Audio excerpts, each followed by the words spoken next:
Well, Brooklyn Nine-Nine is almost over. Brooklyn Nine-Nine series finale will premiere in the next 2 weeks on September 16th. Episodes 7 and 8 aired 2 days ago, since the 8th and final season of Brooklyn Nine-Nine only has 10 episodes.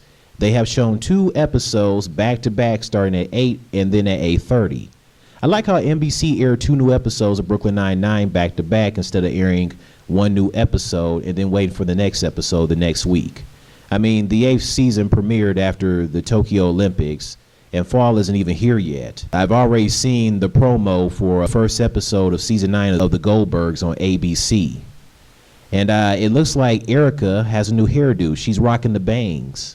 And Erica looks pretty cute with those bangs. Yep, new seasons for shows are coming around the corner. The 8th season has been good and funny as usual. The first episode, The Good Ones, Rosa quits working at the 9-9, and now she has become a private investigator after noticing racial discrimination within the NYPD. Hitchcock retired from the force during the pandemic and traveled to Brazil. He continues to contact everyone at the 9-9 through the use of video calls. It's been weird seeing Scully and Hitchcock not together. Like, I'm surprised Scully didn't retire. I mean, Hitchcock and Scully are 2 peas in a pod. I mean, duos like Ren and Stimpy, Victor and Valentino, Mordecai and Rigby, etc., those are the duos you will always see together. You never imagine them being apart. The cast of Brooklyn Nine-Nine will miss being on the show and seeing the cast every day, especially Melissa Fumero, Stephanie Beatrice, and Andy Samberg. Unless there will be a Brooklyn Nine-Nine revival years from now, but who's to say?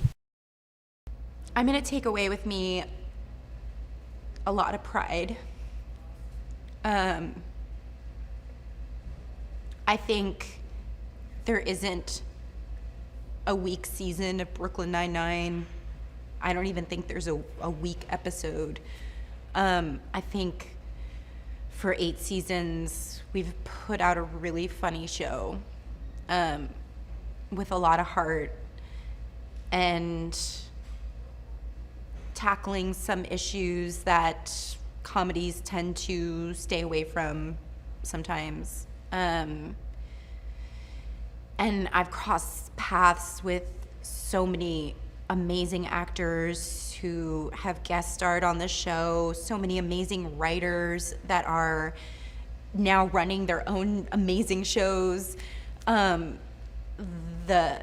feel like I've been to this really elite comedy school for 8 years, and I've learned so much. And I made some really awesome friends. And we've had a lot of life happen too during these 8 years. Like, babies have been born and weddings have happened. And so this show and these people happened to me in such a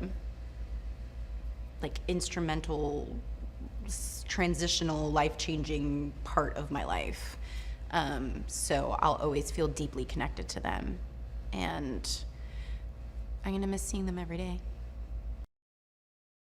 I think what I really will miss is my friends that I've made here. Friends that, some of them I'm really close with, and some of them are work friends. But both have a really special place in my heart. And I think that that's going to be difficult to wrap my brain around, that I won't see those people next season. That's a hard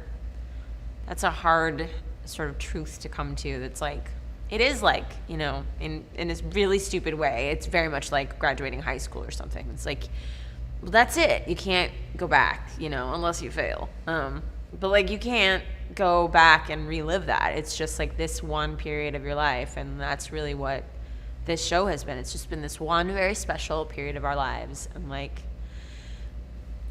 it ends. Everything good ends, unfortunately / fortunately, because it allows you to also grow and be grateful for what you have while you're there. How did you hold up both physically and emotionally during the last season? It was hard. I mean, it was hard shooting, because the COVID protocols were so strict, and, there's no writer on set. There's not people throwing around a lot of ideas. It's a lot of masks on and then action, take them off, and then you do it and you put them back on.